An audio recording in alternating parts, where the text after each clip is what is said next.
أعوذ بالله من الشيطان الرجيم بسم الله الرحمن الرحيم السلام عليكم ورحمة الله وبركاته الحمد لله رب العالمين الحمد لله رب العالمين والصلاة والسلام على أشرف الأنبياء والمرسلين حبيب إله العالمين سمي بالسماء في السماء بالأحمد وفي الأرض محمد اللهم صل وسلم وبارك على سيدنا محمد وعلى آل سيدنا محمد وعلى أهل البيت الطيبين الطاهرين وأصحابه المنتجبين رب اشرح لي صدري ويسر لي أمري واحلل عقدة من لساني يفقهوا قولي. Alhamdulillah, pada hari ini kita melaksanakan ibadah puasa di bulan suci Ramadan. Satu anugerah kenikmatan yang luar biasa Allah berikan kepada kita. Kita masih disampaikan pada bulan mulia ini.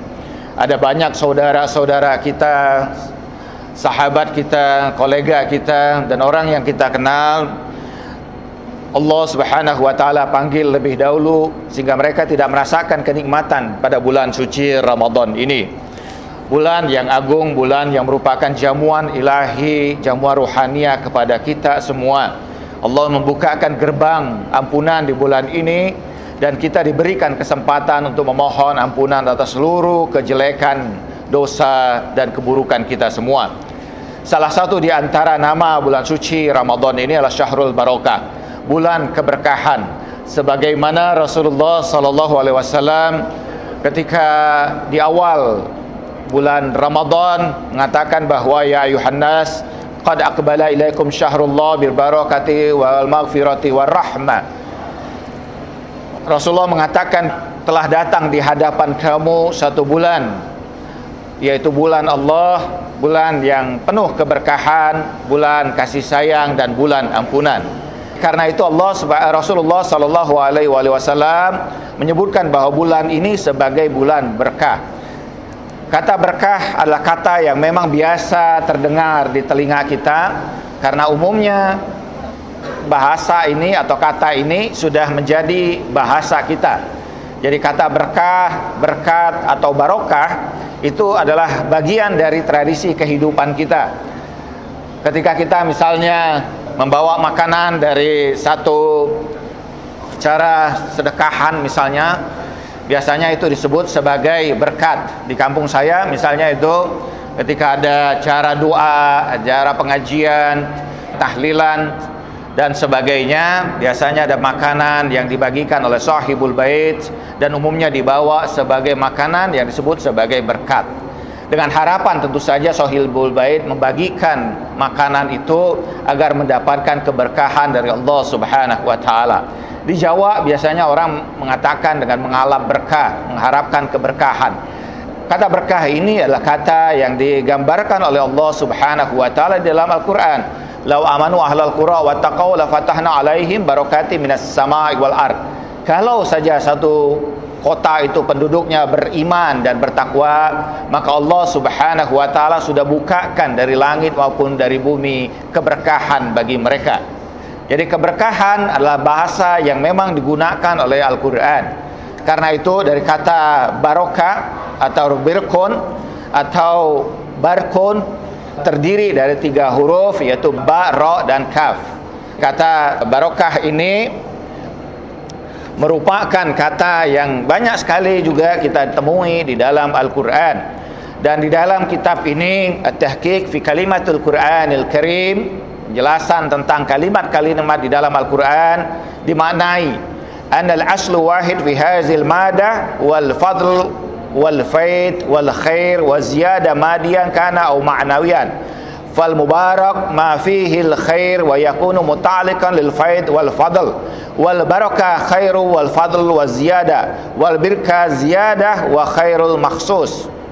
Sesungguhnya dalam madah ini, dalam kata ini, dia adalah kebaikan, keutamaan, pancaran dan tambahan dari kebaikan, baik itu secara material atau secara ma'nawiyah. Dan kata mubarak yaitu menunjukkan padanya ada kebaikan yang terkait dengan curahan kebaikan dari Allah Subhanahu wa taala dan kemuliaan. Kata barokah itu adalah kebaikan dan keutamaan dan tambahan bagi nikmat yang diberikan. Ketika kita mengatakan bahwa rezeki kita itu berkah, maka di situ ada ziyadatun ala ni'mah atau ziyadatun ala rezeki, kebaikan yang merupakan tambahan dari rezeki itu. Ketika kita menyebutkan rezeki itu berkah, dia bukan hanya nilai uang yang kita dapatkan dari rezeki itu, tapi bahwa di balik nilai uang itu ada kebaikan-kebaikan yang lainnya yang kita dapatkan darinya, yang dengan itu kita bisa menyekolahkan anak-anak kita, yang dengan itu kita bisa mengelola rumah tangga kita, yang dengan itu kita bisa sedikit membagi untuk kedua orang tua kita, membantu mereka, yang dengan itu kita berbagi dengan saudara-saudara kita tidak mampu. Maka rezeki yang seperti itu, itulah rezeki yang disebutkan dengan rezeki yang barokah. Nah, dalam konteks ini, bahwa kata barokah ini menunjukkan keutamaan baik dalam konteks sifatnya material maupun sifatnya maknawi. Di dalam konteks material, rezeki-rezeki yang secara material kita dapatkan itu membawa kebaikan, membawa kesehatan, membawa kita bisa menikmati rezeki tersebut. Ada saja rezeki yang datang pada kita, tiba-tiba kita ditimpa musibah yang jangankan rezeki itu, bahkan kita terpaksa berhutang ke sana sini untuk menutupi musibah yang kita hadapi. Ini menunjukkan bahwa ada banyak peristiwa-peristiwa dalam kehidupan kita, rezeki tidak membawa berkah, walaupun nilainya mungkin nominalnya besar. Ada rezeki yang mungkin luar biasa, tapi menimbulkan perpecahan dalam kehidupan rumah tangga, menimbulkan rumah tangga yang disibukkan dengan beragam persoalan, dengan istrinya atau dengan pasangannya menjadi tidak harmonis, anak-anaknya tidak bisa dikendalikan, tidak bisa ditegur, bahkan ada orang yang mungkin anak-anaknya terkena nauzubillah min zalik, narkoba misalnya, hancur kehidupan masa depannya. Ini semua menunjukkan bahwa keadaan ini adalah keadaan yang tidak adanya keberkahan. Dalam Al-Quran terkait dengan keberkahan ini ada banyak sekali ayat yang digunakan. Allah Subhanahu wa taala misalnya pada surah Al-Isra menunjukkan keberkahan itu ada yang terkait dengan tempat. Misalnya di awal surah Al-Isra itu Allah mengatakan subhanallazi asra bi 'abdihi laila minal masjidil harami ilal masjidil aqsa allazi barakna haulahu linuriyahu min ayatina. Maha suci Tuhan yang telah memperjalankan hambanya di malam hari dari Masjidil Haram ke Masjidil Aqsa yang kami berkahi sekitarnya, untuk menunjukkan cahaya Allah pada ayat-ayatnya atau tanda-tandanya. Allah mengatakan dalam ayat ini wilayah yang kemudian menjadi tempat Isra itu wal Mi'raj itu adalah wilayah-wilayah yang Allah berkahi. Di situ ada Masjidil Haram yang jelas-jelas merupakan tempat yang penuh dengan keberkahan dan kemuliaan. Mudah-mudahan Allah Subhanahu wa taala menganugerahkan kita rezeki umrah dan haji. Dan itu Pak, saya ingin menganjurkan betul bahwa Allah Subhanahu wa taala menebarkan undangan. Ada dua undangan yang Allah undang kita semua. Yang pertama, Allah undang kita untuk melaksanakan ibadah suci di bulan suci Ramadan. Ayat yang biasa dibaca itu, ya ayyuhallazina amanu kutiba alaikumusiyam kama kutiba alal ladzina min qablikum la'allakum tattaqun. Itu kita semua hafal ayat itu. Allah mengajak orang-orang beriman untuk menaikkan ibadah puasa. Dan pada Ramadan ini juga Allah tebarkan undangan yang khusus, yaitu apa? Undangan untuk dapat menunaikan ibadah haji. Karena itu salah satu di antara nasihat oleh para banyak kekasih-kekasih Allah, wali-wali Allah, bahwa di bulan suci Ramadan ini banyak-banyaklah berdoa agar Allah memberikan kesempatan dan rezeki haji bagi kita. Kita tidak pernah tahu ketika Allah membukakan pintu rezekinya untuk dapat menunaikan ibadah haji, ada jalan yang Allah berikan kepada kita. Nah, karena itu bahwa Masjidil Haram itu tempat yang berkah. Allah tunjukkan bahwa itu Masjidil Aqsa juga demikian. Kenapa? Karena banyak para nabi yang Allah Subhanahu wa taala turunkan di tempat itu, dan bahkan banyak nabi yang dimakamkan di tempat itu. Jadi kalau kita masuk Masjidil Haram itu Pak, dari babus salam, di antara doa yang kita baca itu apa? Assalamu alayka ya ayuhan nabi, atau assalamualaikum ya ayuhan nabi wa rahmatullahi wa barakatuh. Kita dianjurkan untuk membaca doa, mengucapkan salam kepada para nabi. Kenapa? Karena dalam riwayat dikatakan bahwa dari Babus Salam itu sampai ke Ka'bah itu, di situ ada banyak sekali makam para nabi. Karena itu ketika kita masuk Masjidil Haram, di antaranya kita harus mengucapkan assalamualaikum warahmatullahi ya Allah warahmatullahi wabarakatuh dan seterusnya. Kita dianjurkan untuk mengucapkan salam kepada para nabi karena memang di situ ada banyak para nabi Allah yang dimakamkan.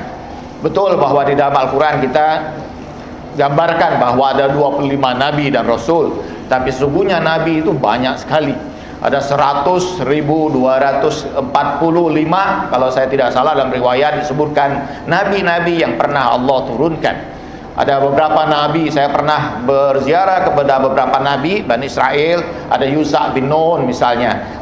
Ada beberapa nabi-nabi Bani Israel yang pernah juga saya ziarahi. Demikian juga Masjidil Aqsa, menunjukkan kepada kita bahwa ada tempat yang Allah Subhanahu wa taala, tempat itu menjadi tempat berkah. Arafah merupakan tempat berkah. Kata Nabi, tidak ada dosa yang tidak diampuni oleh Allah di padang Arafah itu. Itu ada tempat yang berkah. Tempat yang berkah itu berarti bahwanya pada secara maknawi kita tidak terlihat secara zahir, tapi secara maknawi itu sesuatu yang luar biasa, yang Allah kabulkan doa kita, yang Allah ampuni dosa kita di situ. Allah berikan kemuliaan yang banyak. Bahkan dalam hadis dikatakan bahwa satu kali sholat di Masjidil Haram itu sama seperti 10.000 kali sholat di masjid-masjid yang lain, menunjukkan betapa mulia tempat ini, memberikan keberkahan yang banyak. Demikian juga di Masjidil Aqsa, itu juga Allah katakan allazi barakna haulahu, kami berkahi sekitarnya. Dan Allah Subhanahu wa taala, alhamdulillah saya mendapatkan rezeki dari Allah untuk ziarah ke Masjidil Aqsa itu, sholat di dalamnya, dan itu memang tempat para nabi, Pak. Di sekeliling Masjidil Aqsa itu dibentengi dengan benteng oleh Salahuddin Al-Ayyubi, dan kemudian di antara itu ada jalan yang disitulah katanya Nabi Isa alaihissalam membawa salib itu, dan di atasnya kemudian ada Bukit Golgota dikeliling dari Masjid Al-Aqsa ini. Di Masjid Al-Aqsa ini di situ ada mihrab Zakaria, persis di Masjidil Aqsa-nya sendiri. Di bawahnya ada mihrab Sayyidah Maryam alaihissalam. Di bawahnya lagi itu ada Sulaiman Temple, di tempat istananya Nabi Sulaiman. Ada banyak para nabi yang dimakamkan juga di sekitar itu. Itu tempat yang dimuliakan oleh Allah Subhanahu wa taala. Allah Subhanahu wa taala juga menunjukkan ada orang-orang yang Allah berkahi. Pada surah As-Saffat ayat 113 Allah mengatakan wa barakna alaihi wa ala Ishaq, dan kami berkahi Ibrahim itu dan juga kepada Ishaq. Allah Subhanahu wa taala memberikan keberkahannya kepada orang-orang tertentu. Dalam surah Hud ayat 73 Allah mengatakan rahmatullah wa barakatuh alaikum ahlal bait innahu hamidum majid. Rahmat Allah dan keberkahan bagi kamu ahlul bait, dan sesungguhnya dialah yang maha terpuji, lagi maha mulia. Bahwa di sini keluarga Rasulullah sallallahu alaihi wasallam sebagai orang-orang yang Allah Subhanahu wa taala berkahi. Jadi karena itu Al-Qur'an menggambarkan ada tempat yang merupakan tempat yang berkah, ada orang-orang yang merupakan orang-orang yang berkah. Kemudian apalagi Al-Qur'an sebagai kitab yang berkah. Allah mengatakan pada surah Al-Furqan ayat ke-1, tabarakallazi nazala al-furqana ala abdihi liyakuna lil alamin nazira. Allah memberikan keberkahan atas diturunkannya Al-Furqan yang tidak lain adalah Al-Qur'an atas hambanya, agar itu menjadi peringatan bagi seluruh alam semesta ini. Allah menjadikan Al-Quran itu sebagai kitabul berkah, kitab berkah, kitab yang utama, yang luar biasa. Ada banyak kemuliaan padanya, ada banyak keistimewaan yang luar biasa. Membaca ayatnya saja itu sudah memberikan keberkahan, Pak. Al-Quran mengatakan bahwa ala bizikrillah tatmainul qulub, tidaklah berzikir pada Allah itu, mengingat Allah itu menenteramkan hati. Zikir yang paling luar biasa adalah membaca ayat-ayat Al-Quran. Setiap ayat yang kita baca itu, Pak, itu berefek pada diri kita. Jangan dikira kita cuma sekedar membaca begitu saja. Karena itu adab tilawatul Quran yaitu sikap kita dalam membaca Al-Quran. Yang pertama tentu dalam keadaan suci, berwudu, khusyukkan hati kita bahwa kita tengah membaca ayat-ayat Allah Subhanahu wa taala. Ada dialog antara diri kita dengan Allah Subhanahu wa taala. Karena itu Al-Quran itu disebutkan, Allah mengatakan wa nunazzilu minal Qur'ani ma huwa syifa. Kami turunkan Al-Quran, kata nazala, kata para ulama ahli bahasa, Allah menggunakan istilah tanazzul atau nazala itu menunjukkan bahwa ini seakan-akan cahaya yang turun. Jadi kalau cahaya itu Pak, itu tidak terputus dia dari sumbernya. Jadi cahaya itu terang, menerangi seperti matahari ini, dia bersumber dari matahari dan terus tersambung kepada bumi ini. Orang yang membaca Al-Quran pada saat yang sama dia naik ke atas. Karena itu digunakan istilah nazala, atau Allah menggunakan istilah nazala itu menunjukkan bahwa apa? Dari sisi Allah Subhanahu wa taala dipancarkan kemudian ke hambanya ini, dan hamba yang membaca Al-Quran itu maka dia naik ke sisi Allah Subhanahu wa taala. Jadi di antara cara kita takarrub ilallah, mendekati Allah, adalah dengan membaca Al-Quran. Dan Al-Quran itu adalah berkah, ada banyak sekali keberkahannya Pak ya. Tadi saya baca wa nunazzilu minal Qur'ani ma huwa syifa, dan sesungguhnya kami turunkan Al-Quran itu sebagai penyembuh. Asyifa itu, kata syifa itu berbeda dengan kata dawa. Ada dua istilah di dalam bahasa Arab untuk obat, ada dawa, ada syifa. Apa bedanya? Kalau dawa itu lebih kepada obat-obat yang sifatnya material. Jadi kalau kita makan obat itu namanya dawa ya. Tetapi syifa itu dia meliputi baik kemudian penyakit-penyakit batin kita maupun penyakit-penyakit zohir kita. Itu kata dalam ahli bahasa menunjukkan bahwa syifa dawaun ma'nawiyah zohiran wa batinan, bahwa dia makna secara zohir dan batin. Dia menyembuhkan batin kita. Jadi kalau kita berada dalam keadaan kegelisahan, gundah, ada masalah, tekanan, depresi, stres, susah tidur dan sebagainya, baca Al-Quran. Karena itu janji Allah Subhanahu wa taala. Kalau kita khawatir, bacalah Al-Quran itu. Ada masalah yang menimpa kita. Kalau kita sedang sakit juga Pak, bacalah Al-Quran itu. Ada ayat-ayat yang memang kadang-kadang memberikan, sebagaimana hadis Nabi mengatakan bahwa anal al-Fatihah dawa'ul likulli da'i ila saqamul maut, saqamul maut. Al-Fatihah itu merupakan obat dari seluruh penyakit kecuali racun dan kematian. Al-Fatihah itu luar biasa Pak. Saya ada seorang sahabat dulu, kiai, pemilik pesantren di Jawa Tengah, namanya Kiai Amarullah. Itu saya cukup dekat dengan beliau, dan suatu saat dia kirim SMS waktu itu, "Kita tolong doakan saya. Mungkin saya ini sudah tidak lama lagi usia saya." Saya bilang, "Kenapa Kiai?" "Saya sudah bacakan Al-Fatihah berkali-kali. Biasanya saya kalau sakit bacakan Al-Fatihah, alhamdulillah sembuh. Tapi ini tidak sembuh juga. Sepertinya ini penyakit terakhir kehidupan saya." Dan betul Pak, 3 hari setelah itu saya mendapatkan kabar beliau meninggal dunia.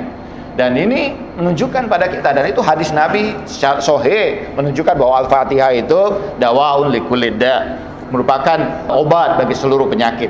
Ada juga Al-Quran menyebutkan bahwa ada pohon keberkahan. Allahu nurus samawati wa ardi wa masalun nurihi kamiskatu fiha misbal fi zujajah azujajah kana kaukabun duri'atun yuqadun min sajaratin mubarakah. Bahwa sesungguhnya Allah itu cahaya langit dan bumi yang cahayanya memancar, dan pelita itu kemudian berada dalam cermin-cermin yang memancarkan cahayanya seakan bintang-bintang, dan itu muncul dari pohon keberkahan, Sajaratul Mubarakah. Pada surah An-Nur ayat 25 Allah menyebutkan ada pohon yang keberkahan. Dalam ayat yang lain terkait dengan pohon ini ada Allah sebutkan Sajaratul Thayyibah, faru'ah sabit wa faru'ah fis sama, bahwa ada pohon keberkahan, bahwa asluha sabit wa faru'ah fis sama, akarnya itu menancap jauh di bumi tapi ranting-rantingnya menjulang tinggi ke langit. Ini gambaran. Al-Quran mengatakan kalimat thayyibah, kata-kata yang baik itu bagaikan pohon yang penuh keberkahan. Dalam riwayat, dalam hadis dikatakan bahwa yang dimaksud dengan pohon keberkahan itu adalah kehidupan kita, diri kita. Bahwa orang yang dalam hadis Rasulullah mengatakan bahwa di antara tanda kekasih-kekasih Allah itu yamshi fil ardi wa ma'rufu fis sama. Mereka hidup di muka bumi, berjalan di antara sesama manusia ini, tapi mereka lebih dikenal di langit. Ada banyak ustadz-ustadz yang lebih dikenal di media sosial, Pak, tapi mungkin di langit dilupakan malaikat.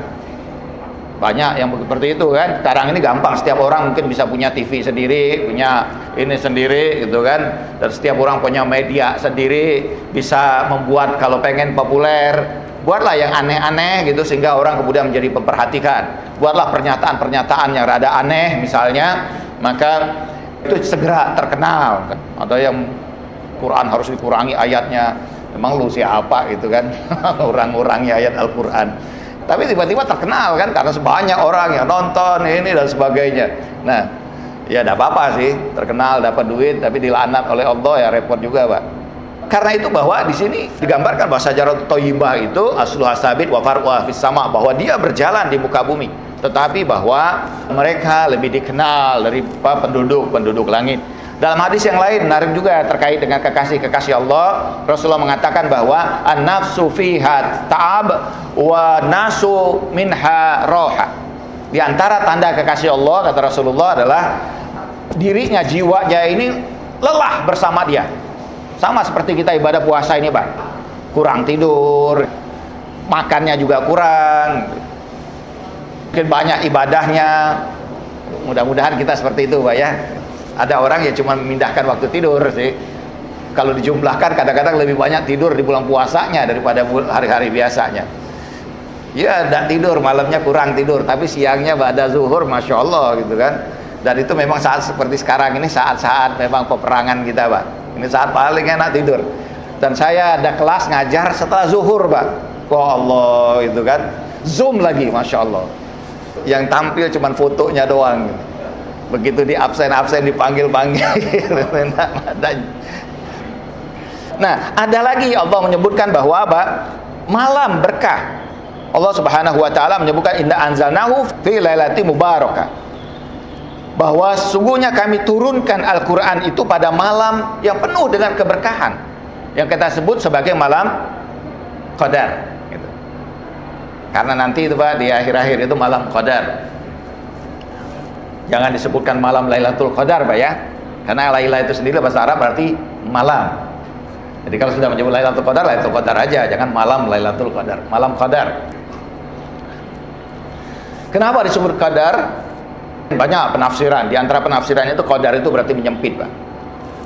Kenapa menyempit? Karena malam itu dipenuhi oleh malaikat yang begitu luar biasa sehingga bumi sempit karenanya.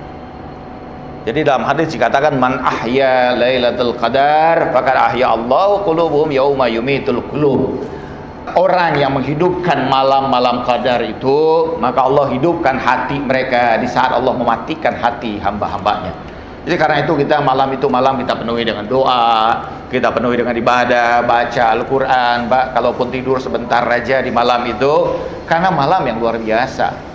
Kalau secara zohir diartikan malam itu lebih baik dari 1000 bulan, artinya bahwa kita ibadah aja 1000 bulan, dianggap 1000 bulan itu sudah luar biasa, Pak. Kalau itu arti zohirnya. Tapi dalam makna batinnya bahwa bagaimana di malam itu Allah membuka antara tirai kemudian langit ini dengan tirai bumi, sehingga seluruh doa kita diijabah oleh Allah Subhanahu wa taala. Betapa luar biasanya. Bahkan dalam ayat itu Allah mengatakan bahwa apa? Tanazzalul malaikatu waruhu fiha. Ruh bersama dengan mereka. Dalam tafsir dikatakan siapa ruh ini? Sebagai menyebutkan sebagai malaikat Jibril, karena ada ayat Al-Quran mengatakan fatamassalaha. Allah menyebutkan bahwa malaikat Jibril itu adalah Ruhul Quds, ruh yang suci. Pada sebagian ayat disebutkan sebagai Ruhul Quds, ruh yang suci. Sebagian tafsir mengatakan kalau itu malaikat Jibril, bukankah Allah sudah mengatakan tanazzalul malaika? Bukankah Jibril merupakan bagian dari malaikat? Kenapa Allah kemudian menyebutkan ruh? Sebagian lagi tafsir, kita lihat misalnya pada tafsir Durrul Mansur fi Tafsiril Ma'thur, di antara ruh itu yaitu adalah ruh orang-orang yang beriman yang Allah bebaskan di malam-malam itu untuk mengunjungi kembali keluarga mereka. Jadi malam-malam Qadar itu adalah malam di mana terbuka tirai itu sehingga keluarga kita, orang tua kita yang telah meninggal dunia menyaksikan kembali anggota keluarganya yang masih dalam keadaan hidup. Dan kalau kita beribadah di malam itu, maka mereka kembali dengan kebahagiaan mereka. Dan apalagi yang Allah sebutkan sebagai keberkahan di dalam Al-Quran, Allah sebutkan pada surah Qaf ayat 9, wa nazzalna minas sama'i ma'an mubarakan fatbatna bihi jannati wa habbal hasid. Allah mengatakan, dan kami turunkan dari langit itu air yang penuh dengan keberkahan, kami tumbuhkan beragam tumbuh-tumbuhan ini. Allah mengatakan ada air yang penuh keberkahan. Allah gambarkan ini air hujan, air yang turun dari langit. Tapi tentu tidak setiap air hujan itu. Yang jelas bahwa air hujan itu betul membawa berkah, Pak ya. Karena dengan itu polusi-polusi kita dan sebagainya itu kan bersih kembali, jelas. Tapi ada air-air yang tentu membawa keberkahan. Air Zam-Zam itu membawa keberkahan. Bukan hanya kebaikan kita meminumnya, tapi itu juga memberikan keberkahan. Betapa tidak, itu kan air sejak zaman Nabi Allah Ibrahim alaihissalam, sejak Nabi Ismail alaihissalam, yang sampai sekarang. Dan bisa dibayangkan, Pak, setiap tahun ini karena pandemi saja, saya selalu membimbing haji umrah. Itu setiap tahun orang membawa, jutaan orang membawa, setiap saat membawa air Zam-Zam ini. Tapi sampai sekarang terus saja mengalir air Zam-Zam, itu luar biasa. Menunjukkan bahwa betapa air ini penuh dengan kebaikan, penuh dengan keberkahan. Dan kalau dari ayat-ayat ini kita bisa mengatakan juga bahwa kalau begitu, kehidupan kita juga bisa berkah juga. Ya, bahwa kalau kita mendekati Allah Subhanahu wa Ta'ala, inilah yang kita cari dalam kehidupan kita, Pak. Bahwa kehidupan yang penuh dengan keberkahan. Kita memang pengen kaya, ya semua kita pengen kaya, tapi kaya yang berkah. Jangan kaya yang kemudian menimbulkan musibah, menimbulkan bala, menimbulkan bencana yang luar biasa. Dengan cara apa kita mendapatkan keberkahan kalau ketika kaya? Ya dengan pertama bahwa dengan jalan yang halal. Kemudian bahwa harta kekayaan kita memberikan kebaikan bagi orang yang banyak. Bukankah Allah mengatakan bahwa wa may yattaqillah yaj'al makhraja wa yarzuqhu min haitsu la yahtasib? Kalau orang itu dalam keadaan takwa, Allah berikan rezeki dari tempat yang tidak diduga-duga, dan bahkan dia memberikan kebaikan yang banyak. Ada hadis-hadis yang mengatakan mendorong kita terutama di bulan suci Ramadan ini untuk berbagi harta kita, kekayaan kita. Semakin kita berbagi, Pak, maka semakin berkah harta yang ada pada diri kita. Setiap kali kita mendapatkan rezeki, Pak, ada hak orang lain pada rezeki itu. Jadi karena itu, kalau kita mendapatkan gaji, kalau kita mendapatkan rezeki tertentu, maka keluarkanlah sedikit bagian dari itu untuk membawa keberkahan pada rezeki kita. Keluarkanlah mungkin zakat atau keluarkanlah sedekah walaupun sedikit, Pak. Tapi itu akan mengikat rezeki itu membawa kebaikan kepada kita. Karena di dalam rezeki yang kita peroleh itu ada hak-hak orang lain yang harus kita tunaikan. Dan itu juga mungkin membersihkan hak orang lain yang dahulu mungkin kita pernah makan, misalnya mungkin kita tidak pernah mengembalikannya. Dulu ketika sekolah, misalnya masih SMP, makan 3 ngaku 2 gitu kan. Sekarang baru sadar, ya Allah, dulu saya di Palembang, Pak, SMP-nya. Pempeknya itu kan pakai itu, Pak ya. Jadi kalau anak-anak itu ngambil kan begini ngambilnya. Ini ngambil, ininya ngambil juga di belakang gitu. Yang ditunjukin pada penjualnya yang di depannya aja gitu. Yang di sini disimpan gitu. Ininya 2, di sini ada 1 gitu kan. Itu anak-anak SMP dulu, Pak. Sekarang mikir astagfirullah, wajar lah kalau doa-doa sekarang udah mustajab gitu. Gitu. Tapi mau kembalikan gimana? Orangnya sudah tidak tahu lagi kita siapa. Nah, ada salahnya kita sedekah. Mungkin dulu ada hak orang lain. Kita mohon pada Allah, ya Allah ini menghapuskan hak yang saya makan dari orang lain. Kayaknya kita semua begitu, Pak ya, pernah ya? Atau saya sendiri mungkin pernah. Ya. Nah ini, Pak, bahwa hidup kita ini yang kita kejar adalah keberkahan. Dan bulan Ramadan ini bulan berkah. Bulan yang di dalamnya ada keistimewaan yang sangat luar biasa, yang kita tidak pernah bisa bayangkan, tidak pernah kita pikirkan, kita tidak tahu. Tapi betapa luar biasanya berkah. Saya tadi naik Gojek ke sini, Pak, karena khawatir kalau naik mobil terlambat. Tukang Gojeknya bilang, Pak, kenapa ya bulan Ramadan ini begitu cepat? Saya teringat hadis Nabi, bagi orang-orang yang mukmin, bahwa bulan Ramadan itu berlalu, yamuru kamar sahab, dia berlari seperti awan, cepat sekali. Tapi begitu bagi orang-orang munafik, bati'un, yamuru bati'an, dia lambat sekali. Itu bedanya, Pak. Kalau kita masih beriman, Pak, insya Allah, ya Allah, tahu-tahu sudah bulan, masih berapa lama lagi, Pak? Lebaran. Awalnya kan Allah 1 bulan, tapi begitu kita jalani, Masya Allah cepat sekali. Dan sadar kita sudah di hari ke-11, mungkin ada yang 12. Dan sebentar lagi tiba-tiba kita sudah menjelang hari raya. Tahu-tahu udah selesai bulan suci Ramadan ini. Itu tanda bahwa, kata Nabi, bahwa itu tanda di antara orang beriman itu, dia cepat sekali Ramadan itu melaluinya, melewatinya, terasa cepat. Tapi bagi orang-orang munafik itu begitu lama, dia begitu berat. Wah, ini tidak bisa begini, tidak bisa begitu di bulan Ramadan ini kan, dan sebagainya. Nah, karena itu Pak, bahwa ini adalah bulan keberkahan. Banyak sekali kemuliaan-kemuliaan yang tidak pernah kita dapatkan. Karena itu Nabi memerintahkan kepada kita, fas'alullah biniyatus shadiqah wa tahira. Mintalah pada Allah di bulan ini dengan hati yang tulus, dengan hati yang bersih. Minta apa saja. Bukankah Allah memerintahkan kita, ud'uni astajib lakum, aku berdoalah kepadaku, aku jawab, aku ijabah. Jangan pikirkan bahwa itu sesuatu yang mustahil dan tidak mungkin. Karena ketika itu muncul dalam pikiran kita, maka doa kita tidak akan terjabah. Percayalah, kita harus yakin pada Allah, apapun, sekalipun sesuatu yang kita anggap selama ini mustahil, bagi Allah itu sesuatu yang mudah, dan kadang ada jalan yang tidak pernah kita bayangkan sebelumnya. Dan mudah-mudahan Pak, kita bisa memanfaatkan bulan Ramadan ini, bulan yang penuh berkah ini, dengan beragam hal, dengan kebaikan-kebaikan yang banyak. Dan di antara hal yang penting juga di bulan Ramadan ini, berbagilah sesama kita, walaupun sedikit. Keluarkanlah pakaian-pakaian kita yang mungkin sudah masih banyak penuh di lemari kita, bagikan itu kepada orang-orang yang tidak mampu. Jangan tambah terus Pak. Lemari itu kalau bisa jerit, nanti jerit ya, karena penuh, harus tambah beli lemari lagi gitu kan. Bukan ngurangi pakaian isinya. Kalau kita bagikan sedikit itu luar biasa. Kita semua bisa, insya Allah bisa berbagi itu. Kita berbagi kemudian harta kita atau apa saja yang bisa kita lakukan kebaikan di bulan ini, itu menjadi satu kemuliaan di sisi Allah Subhanahu wa taala, dan itu membawa keberkahan. Apa efeknya keberkahan ini pada kehidupan kita? Luar biasa. Kita bisa bayangkan seperti Nabi Yusuf alaihissalam, itu bajunya saja bisa membawa keberkahan Pak. Ketika dia mengatakan kepada saudaranya, izhabu biqamisi hada fa'alquhu ala wajhi abi ya'ti basiran. Bawalah bajuku ini, usapkan ke muka ayah kita yang dalam keadaan buta, dia akan melihat kembali. Coba Bapak bayangkan. Wah, mungkin Anda melihat secara material, tidak mungkin, mustahil ini baju kok.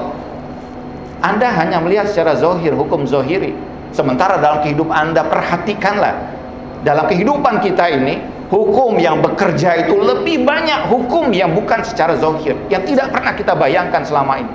Ada hal-hal yang luar biasa dalam kehidupan kita masing-masing, yang tidak pernah kita pikirkan, tidak pernah kita bayangkan, tapi itu terjadi dalam kehidupan kita. Bahwa yang meliputi kita bukan semata hukum zahir kita, tapi ada hukum-hukum ma'nawiyah. Bahwa pakaiannya saja itu membawa keberkahan pada orang-orang yang berkah. Saya ziarah ke salah satu misalnya Sunan Pak, saya yakin bahwa itu Sunan kekasih Allah. Kenapa? Sampai sekarang ada banyak orang, ribuan orang yang masih bergantung hidup kepada orang yang sudah mati sekian lama. Bayangkan, padahal dia sudah meninggal sekian lama, tapi sekarang banyak sekali orang berjualan di situ dan sebagainya, yang menggantungkan hidup kepada kuburan itu. Apakah ini musyrik? Enggak, ini karena orang yang mulia yang ada di dalam makam itu. Dan dia walaupun sudah meninggal sekian lama, ternyata sampai sekarang membawa keberkahan bagi banyak orang. Dan kita ingin hidup dalam keberkahan yang seperti itu Pak. Terakhir, sebagai penutup, satu kisah saja saya sampaikan, peristiwa yang pernah beberapa tahun yang lalu saya alami. Saya diajak sahabat saya untuk berkunjung ke satu pesantren. Tidak jauh dari Taman Mini itu ada satu pesantren. Sebenarnya bukan, tidak terlalu tepat disebut sebagai pesantren. Saya pernah diajak berkunjung ke situ. Kalau salah pernah beliau ngajar juga di sini, Allah yarham, Dr. Umar Ibrahim. Saya diajak berkunjung ke situ, dan itu satu rumah Pak, rumah mewah, dijadikan sebagai tempat panti asuhan. Anak-anak yang tidak mampu ditampung di situ, disekolahkan dengan baik, tapi di sekolah umum, tapi di situ diajarkan agama, diajarkan komputer, diajarkan bahasa Inggris gratis semuanya. Dan anak-anaknya berhasil luar biasa. Tapi apa? Saya ingin tahu bagaimana kisahnya. Kemudian dikisahkan bahwa rumah itu adalah rumah orang yang menempatinya dulu sudah meninggal dunia, dan sekarang itu semua Dia meninggalkan hak uang yang cukup lumayan, dan uang itulah yang diolah oleh anak-anaknya untuk membiayai dan seluruh anak-anak asuh di situ. Ada lebih kurang 100 atau 200 anak di situ, Pak. Dan saya tanya lagi, bagaimana kisahnya ini? Dikisahkanlah bahwa dulu dia itu tidak lebih dari seorang guru saja, guru sekolah dasar, dan dia ngontrak satu tempat di situ, ngajar ngaji di sebelahnya. Dan orang-orang warga yang di sekitarnya itu karena simpati mengajar ngaji anak-anak mereka, dan anak mereka ini kemudian besar dan sebagainya.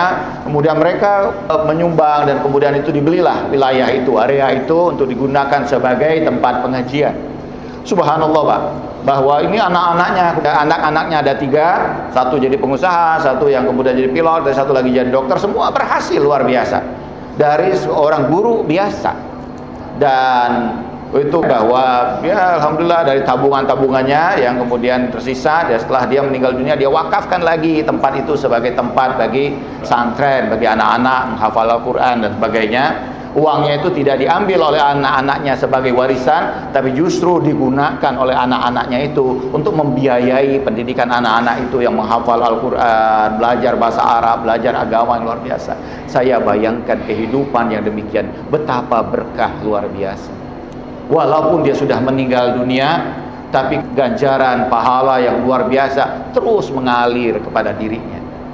Bukan orang yang luar biasa, Pak, bukan orang kaya, bukan juga orang hebat yang berilmu, bukan juga orang yang mungkin punya jabatan tertentu, hanyalah guru biasa. Tapi bagaimana dia mengolah kehidupan yang penuh keberkahan, dan sehingga dia mendapatkan keberkahan yang banyak dari sisi Allah Subhanahu wa taala. Kita juga bisa seperti itu. Kita juga mudah-mudahan kehidupan kita menjadi kehidupan yang berkah, membawa manfaat bagi banyak orang sekitar kita, dan memberikan manfaat walaupun kita telah tiada nantinya. Mudah-mudahan ini bermanfaat bagi kita semua. Walhamdulillahirabbil alamin. A'udzubillahi minasyaitonir rajim. Bismillahirrahmanirrahim. Allahumma inna na'udzubika min nafsin la tashba, wa min qalbin la yakhsha, wa min ilmin la yanfa, wa min salatin la turfa. Allahumma inna nas'aluka al-yusra ba'dal usra, wal raha ba'dal syiddah, wal faraja ba'dal karb. Allahumma mabina min ni'matin faminka la ilaha illa ant, nastaghfiruka wa natubu ilaik.